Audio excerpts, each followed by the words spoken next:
Hey guys, it's Tara, and today I am joined by my first ever American Girl doll named Madeline. So if you're thinking about getting an American Girl doll, this video is for you. This is going to kind of encompass everything you should know before you buy an American Girl doll because they are luxury products and a big investment.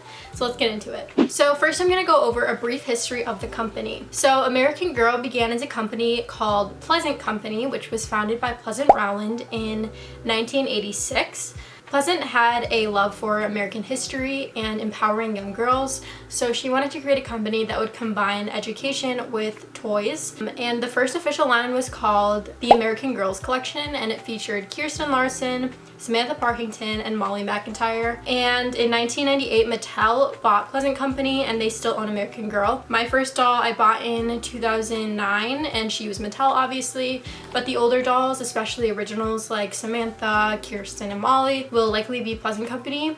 However, American Girl has rerun some of the American Girl dolls that were previously retired, which we will get into later in the video. So next we're going to talk about the types of 18-inch dolls. So if you're about to get an American Girl doll, chances are you're looking to get one that looks like Madeline, a 18-inch doll, not a bitty baby, Welly Wisher, that type of thing. This video is just about the 18-inch dolls. So the first type is historical characters.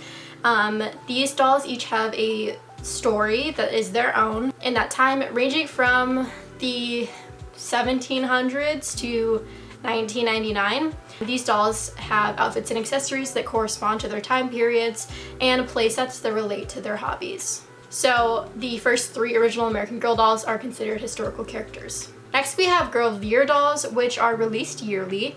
They're usually only available to purchase for the year that they come out, but recently American Girl has been leaving them up for a little while after their original year. There have been 23 Girl of the Years in total. This year's is Summer McKinney, and last year's Lila Minetti is still available for purchase.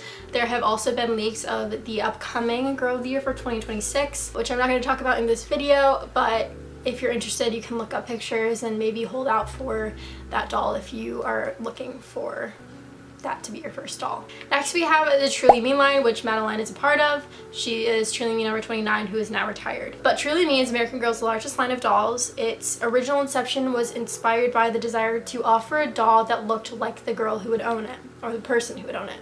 This line has been rebranded several times, but the main point was to have a doll for every person, and it has remained American Girl's largest line. Next we have Create Your Own, which is currently unavailable but may return in the future. These dolls cost $235 and are completely customizable from skin tone to face mold to eye color to hair color, hairstyle. So these are a little bit more expensive than if you got a historical Girl of the Year Truly Me doll, but they are very unique, one of a kind, and fully customizable. Next we have the Disney/Disney collector dolls. These dolls are products of American Girl's collaboration with Disney. So the regular Disney dolls cost $135, which is just a little bit higher than the cost of like a regular doll, while the collector dolls cost $310. These are made with like Swarovski crystals, and they're a little bit more of like a collectible. So the regular Disney dolls currently, they offer Belle, Rapunzel, Tiana, Cinderella, Ariel, and Moana. And then the two Disney collector dolls are Elsa and Anna.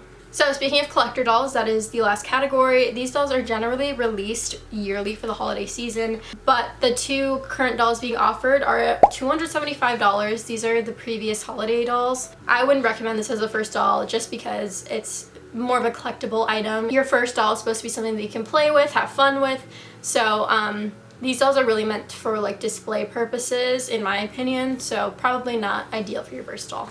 Okay, so next we're going to get into how much they cost and how to buy them. So the first debacle is, do you get a new doll or do you get a secondhand doll? So getting a brand new American Girl doll will cost you at least $115. Currently, most of them are priced at $125. However, there are a few dolls that are probably going out of production that are still at their original $115 price point. And of course, there are premium dolls that are priced at over $300. like I mentioned before. You can get a secondhand doll for as little as like $25, but in my opinion, I would suggest getting a new doll as your first doll if it's possible, just because the magic of unboxing a doll that has never been played before by anyone else and it's your own is so special and so memorable. I still remember the day I got Madeline. It was so exciting as a little girl, and it's something that you'll just remember for a really long time. That doesn't mean that getting a secondhand doll can't give you that same kind of feeling, But for me, I think it's really special to kind of save up or invest in this doll and have it be your very own. So in my opinion, it's worth spending the $125 on new dolls at first, but secondhand dolls are a great option as well. I have a few myself. There are a lot of dolls in good condition on eBay that you can find for,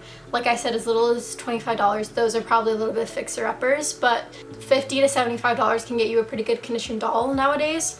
Now in terms of big items and outfits and accessories from American Girl directly, I usually don't. I actually have never splurged on a big ticket item like kitchen set, a bedroom set, or anything like that. But that's because I don't play with my dolls and I don't have a dollhouse anymore, so I don't really have a use for those items. But if you're younger, or if you have a dollhouse, or you like to play or make series with your dolls, they could be good investments for you. They're just not for me because I don't play with them. I've collected a lot of clothing over the years, but most of it, probably like 80% of it, is not American Girl brand. I rarely buy a full outfit from American Girl.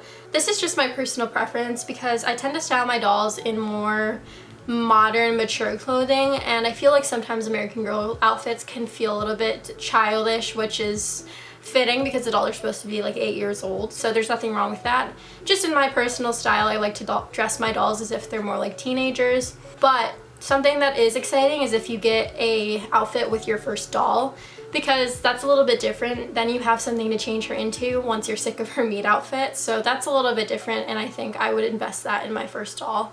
Because when I first got Madeline, all I had for her was her meat outfit. So as for purchasing options, you can currently buy American Girl dolls from the American Girl website, of course. Amazon offers some of them, not all of them. And then of course we have the American Girl stores, which are in Chicago, Dallas, Los Angeles, Nashville, New York, Orlando, and Washington, D.C. And if you're looking for secondhand dolls, I suggest eBay, Mercari, Facebook Marketplace, or Craigslist, but only meet up with somebody to get a doll if you have a parent's permission.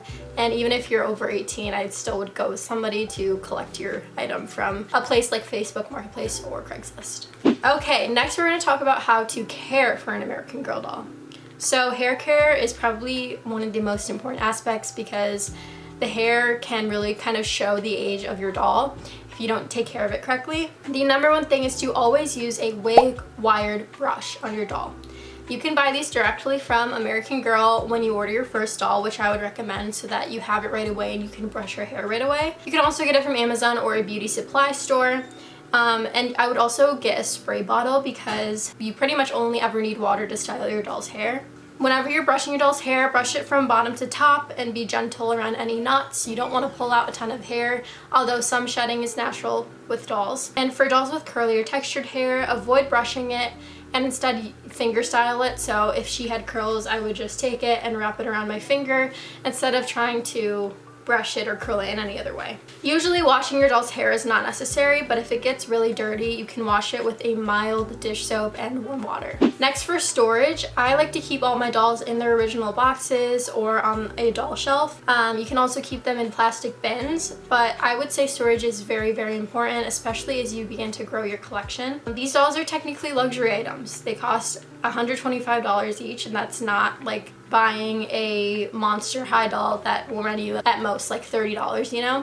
Not that those aren't valuable, but American Girl dolls are definitely a luxury. If you store them correctly, they can last so many years and be handed down. Madeline is actually 15 years old, so honestly maybe even older than that. And I think she's in pretty good condition. She has some signs of age. Her limbs aren't the tightest ever, but I got her when I was really young and I didn't know exactly how to take care of dolls. So that's why I'm making this video, so that you don't make the same mistakes that I made. Also, if you have pets, avoid putting your dolls anywhere where a dog, cat, or whatever creature could reach it, because I have seen so many dolls with chewed off fingertips, chewed off toes, and that is something that can really devalue your doll. Not only like for your sake, you probably don't want your dolls to be missing fingers, but also if you ever decide to sell her in the future, that's something that is obviously going to devalue her. Next is cleaning their faces and their limbs. If your doll gets dirty, you can gently use a magic eraser, but I would avoid applying too much pressure on the face because their face paint can come off with a magic eraser, so just use a gentle touch. Never get water in your doll's eyes.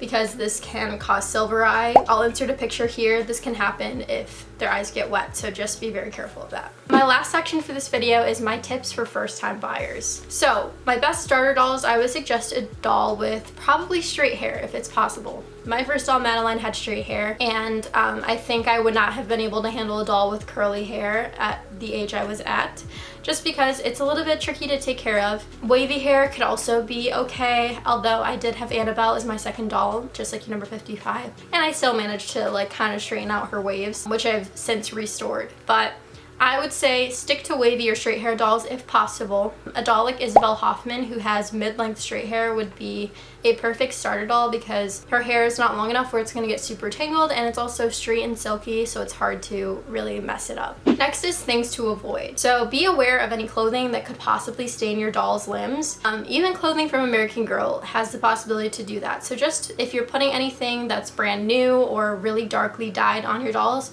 just periodically check their limbs to make sure there's no dye transfer. And if you are concerned about this, you can always soak your doll's clothes in warm water and a little bit of detergent, just for a little while to get rid of any excess dyes. They'll just come out. And my last point is that buying an American Girl doll is a big investment. Like I said, $125 is not a small amount of money, so make sure you're really sold on the doll before buying it. I am not the type of person to just buy dolls for unboxing videos or for content and then get rid of them. That's fine if that's your thing, but for me, I think since I've been collecting them since I was little, it's always been a really big event whenever I get a new one. To me, that kind of keeps the magic of them alive. But again, if you are a collector that likes to kind of cycle dolls through your collection, I'm not judging you on that, but I think the luxury factor of them is important to remember. You should treat them and care for them as such, luxury products. And if you care for them correctly, they can last for generations and serve as a time capsule of whatever phase of life you're in. I'm also hoping to hand mine down to my children whenever I have them, probably in a long time. But that's just something that is really important to me, and they hold a lot of sentimental value. At the end of the day, their value goes beyond their $125 price tag. So I hope this video was helpful. These are some things that I kind of wish I knew when I was first getting into dolls. So I hope you enjoyed. I hope you found it helpful. If you have any questions, make sure to comment them. I will answer everyone. And if you want another video, maybe about like all of the different face molds, all of the hair types, all of the eyes, all of the skin tones, let me know. I think that would be an interesting video as well for somebody who's just getting into collecting. And yeah, thank you guys so much for watching, and I will see you in my next video. Bye!